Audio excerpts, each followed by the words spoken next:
Man ana, man ana, man ana laulakum. Nah, ini ada pendapat ya. Wa yuqalu fi kasratil akal sitatu hisolin madmuma. Apa efek negatif kalau orang itu banyak makannya? Ada 6 efek negatif ya kalau orang itu banyak apa? Makannya. Yang pertama, akan menghilangkan rasa khauf kepada Allah dari hatinya. Jadi akan apa? Menghilangkan rasa takut pada Allah dari hatinya itu. Nah, benar atau tidak ini ya? Yang kedua, ayyuthiba rahmata khalqi min qalbihi. Akan hilang rasa iba kepada sesamanya. Karena orang itu mengira bahwa semua manusia itu ya juga apa? Kenyang gitu.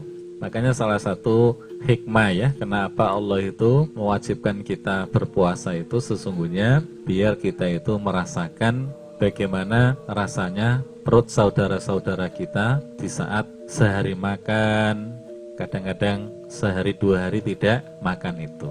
Nah, kalau kita itu tidak pernah merasakan seperti itu, maka kita itu tidak akan apa? Punya rasa iba kepada sesama. Karena menganggap orang lain juga apa? Sama dengan kita.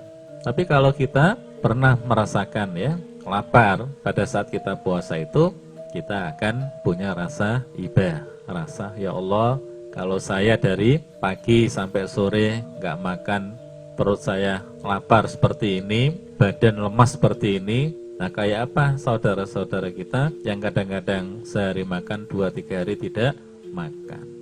Sehingga kemudian ada apa? Rasa iba, rasa kasihan. Makanya Nabi itu pada suatu ketika pernah ditawari oleh Allah lewat malaikat Jibril. Jibril datang kepada Nabi dengan mengatakan, Muhammad, maukah batu-batu kerikil yang ada di daerah Batih? Batih itu daerah namanya Jumaiza. Bahkan Nabi waktu haji wada yang pertama dan terakhir itu, haji sekali itu, dulu nginapnya itu di daerah Jumaiza, Batih itu. Jadi utara Masjidil Haram.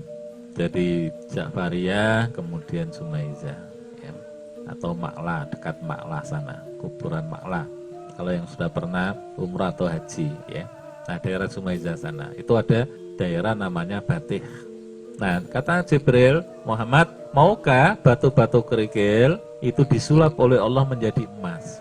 Coba kalau kita ya ditawari begitu, nggak ada yang apa? Menolak ya. Yes, ngebaca. Ya. Apa jawaban Nabi? Allah Akbar ya. Jangan Jibril, saya itu senang sehari kenyang, sehari lapar. Karena pas kalau saya kenyang, saya itu bisa bersyukur pada Allah. Begitu saya lapar, saya itu bisa tadaruk kepada Allah dan juga ingat pada orang-orang yang enggak punya itu. Karenanya maka dalam hidup Nabi itu kalau kita baca ya dalam Kutubus Sita, hadis-hadis Kutubus Sita itu baik itu Muslim, Bukhari terutama banyak cerita, banyak hadis yang menceritakan Nabi itu kalau dalam hal makan ini kan sering perutnya apa? Kosong ya. Bahkan Aisyah itu pernah ditanya oleh sahabat-sahabatnya itu atau pernah bercerita selama 2 bulan berturut-turut di rumah Aisyah atau Nabi itu tidak ada asap. Terus ditanya oleh teman-temannya, terus apa yang kamu makan? Dan Nabi selama 2 bulan itu, kata Aisyah, hanya air putih dan kurma. Allahu Akbar ya. Padahal itu siapa? Nabi ya. Jadi beliau itu justru apa? Sering laparnya daripada apa? Kenyangnya. Apalagi beliau punya konsep berhenti sebelum kenyang. Jadi makan kalau apa? Lapar. Beda dengan kita. Ya, nggak kenyang apa nggak lapar pun kita makan. Kalau makan pun sampai nggak bisa berdiri kan begitu. Nah, orang itu baru akan merasakan nikmat Allah yang sesungguhnya ketika nikmat Allah itu pernah hilang dari dirinya. Manusia itu tidak akan pernah merasakan kalau sehat itu sebagai nikmat dari Allah yang patut dia apa? Syukuri sebelum nikmat sehat itu hilang dari dirinya. Orang baru sadar kalau sehat itu nikmat itu kalau lidah itu ya Allah makan ini kok apa? Pahit, ya, manis, menjadi pahit.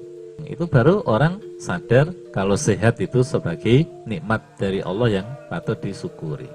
Begitu juga orang tidak akan pernah merasakan kalau kenyang itu bagian dari kenikmatan Allah Subhanahu wa Ta'ala sebelum nikmat sehat itu pernah hilang dari diri orang itu. Orang baru merasakan, ya Allah, ternyata kenyang itu nikmat ketika orang itu lapar itu. Ya puasa itu. Baru orang sadar kalau kenyang itu nikmat. Sehingga dia dengan mudah ya memberikan sesuatu kepada orang-orang yang membutuhkan itu.